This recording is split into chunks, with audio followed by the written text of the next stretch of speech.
Assalamualaikum warahmatullahi taala wabarakatuh. Ketemu lagi di channel Indra Edu. Seperti biasa, kita akan melanjutkan pembahasan ujian sekolah SMP sederajat tahun 2023 ini.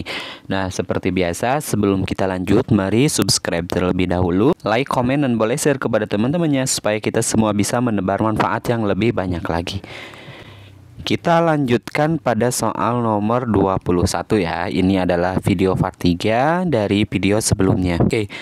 Budi Utomo merupakan organisasi pertama di Indonesia yang perjuangannya lebih bersifat nasional dibandingkan organisasi-organisasi perjuangan sebelumnya yang bersifat kedaerahan. Organisasi Budi Utomo berdiri pada tanggal A. 17 Mei 1908, B. 18 Mei 1908, C. 19 Mei 1908, D. 20 Mei 1908. Jawaban yang paling tepat adalah, nah, sebagaimana kita ketahui sebelumnya ya, atau sudah dibahas pada materi-materi sebelumnya di kelas 8 terkait dengan Budi Utomo ini, atau terkait dengan organisasi perjuangan kedaerahan ini, yaitu organisasi Budi Utomo ini berdiri pada tanggal, ya, jawabannya adalah pada tanggal 20 Mei 1908. Jawabannya adalah yang D. Oke, kita lanjutkan pada soal berikutnya nomor 22 ya. Kita lanjutkan pada soal nomor 22. Budi Utomo merupakan organisasi nasional pertama di Indonesia yang berbentuk modern dengan pengurus yang tetap, ada anggota, tujuan, dan program kerjanya. Gambar di bawah ini yang merupakan tokoh pendiri organisasi Budi Utomo adalah, silakan amati, kira-kira jawaban yang paling tepat adalah yang mana? Ya, jawabannya adalah yang C ya, bahwasanya yang merupakan tokoh pendiri dari Budi Utomo itu adalah Dr. Wahidin Sudirohusodo. Jawabannya adalah yang C.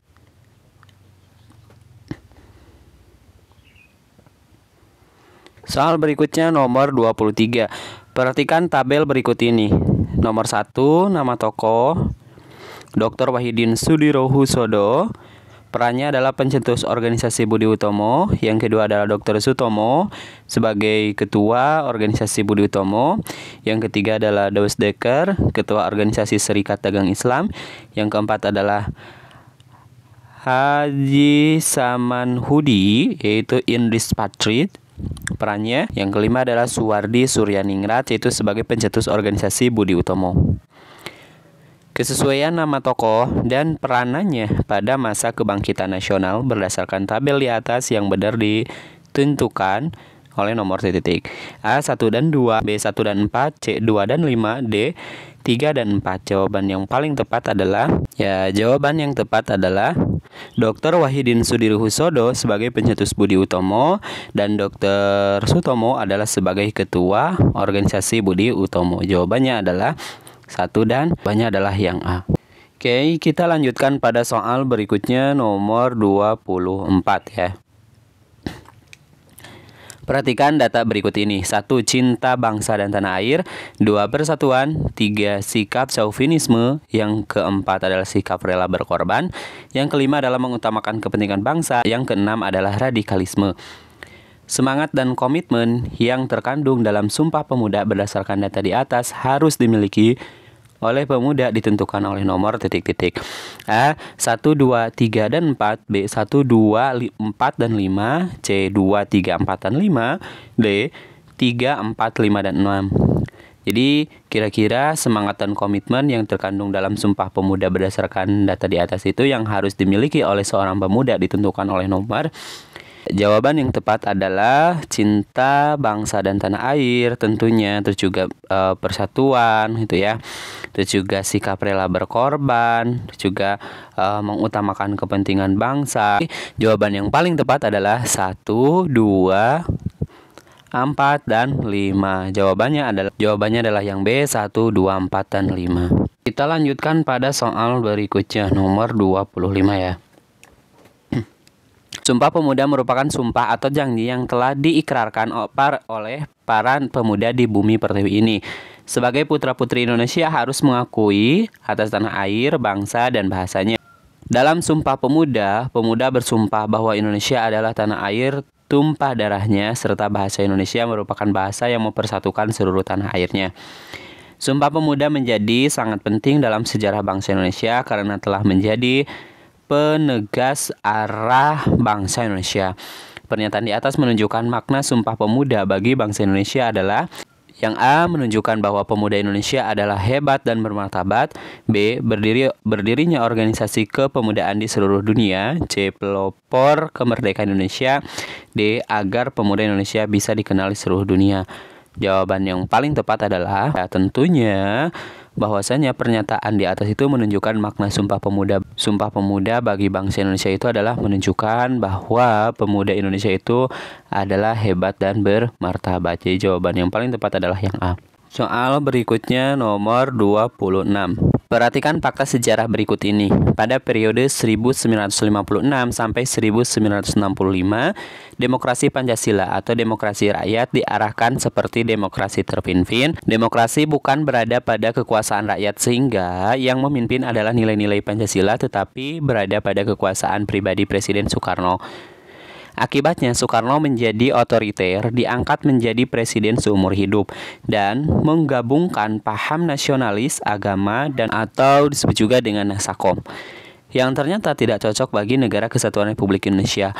Pada periode ini juga terjadi pemberontakan PKI pada tanggal 30 September 1965 yang dipimpin oleh DN Aidit dengan tujuan utamanya adalah A. memisahkan diri dari NKRI dan mendirikan Negara Komunis Indonesia. B. merubah bentuk Negara Kesatuan menjadi Negara Serikat dengan paham liberal. C. mendirikan Negara Soviet di Indonesia serta mengganti ideologi Pancasila dengan paham komunis. D. menentang kekuasaan otoriter oleh Presiden Soekarno dan mengambil alih kekuasaan. Jawaban yang paling tepat adalah tujuan utama dari pemberontakan PKI pada tanggal 30 September 1965 itu adalah, jawaban yang paling tepat adalah mendirikan negara Soviet serta mengganti ideologi Pancasila dengan paham komunis. Jawabannya adalah yang C. Soal berikutnya nomor 27.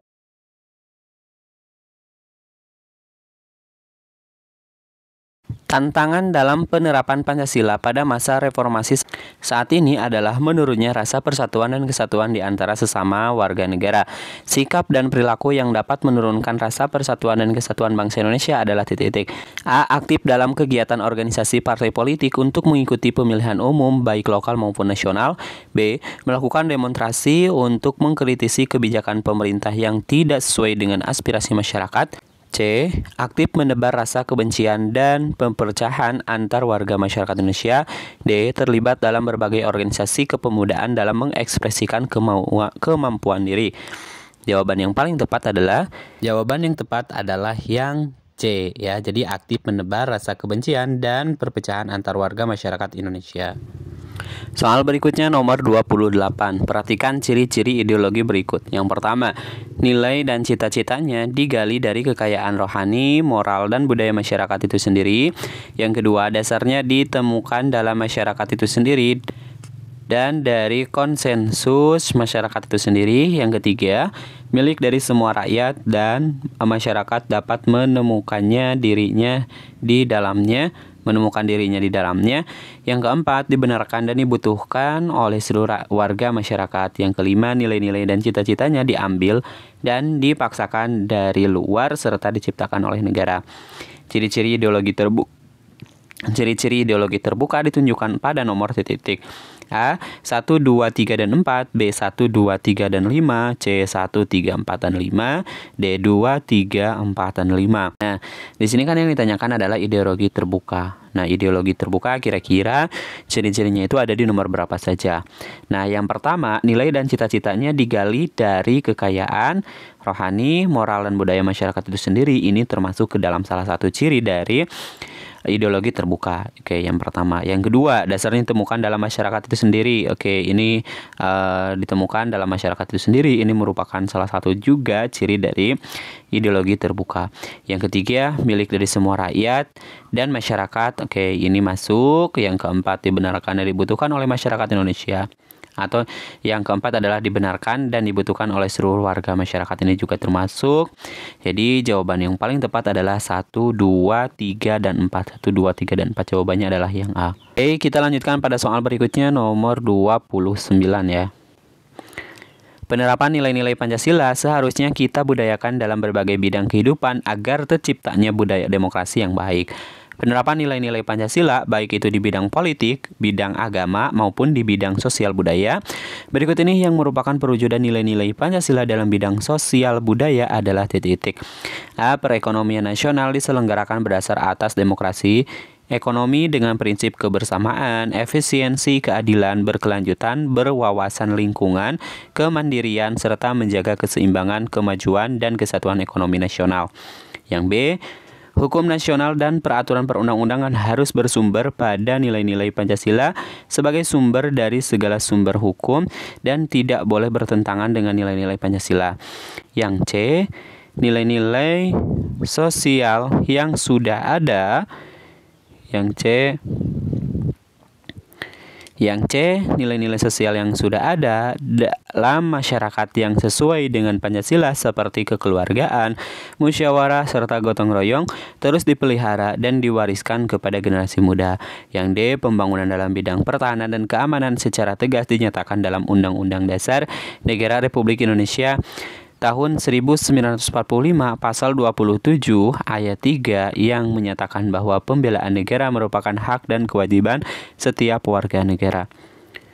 Kalau kita lihat yang ditanyakan di soal ini adalah berikut merupakan perwujudan nilai-nilai Pancasila dalam bidang sosial budaya. Dalam bidang sosial budaya ini jawabannya adalah, kalau yang A ini adalah jelas ini adalah dalam bidang perekonomian, yang B ini dalam bidang hukum, yang C ini adalah dalam nilai-nilai sosial, dan yang D ini adalah dalam nilai pertahanan dan keamanan. Jadi yang termasuk ke dalam nilai sosial ya dalam bidang sosial budaya itu adalah yang C. Jadi jawaban yang tepat adalah yang C. Kita lanjutkan pada soal berikutnya nomor 30 ya. Tiap-tiap negara memiliki kedaulatan sesuai dengan kehendak para pemimpinnya atau berdasarkan konstitusi atau undang-undang yang dimiliki oleh negaranya. Kedaulatan Indonesia tentu berbeda dengan kedaulatan yang dimiliki oleh negara-negara lain di dunia.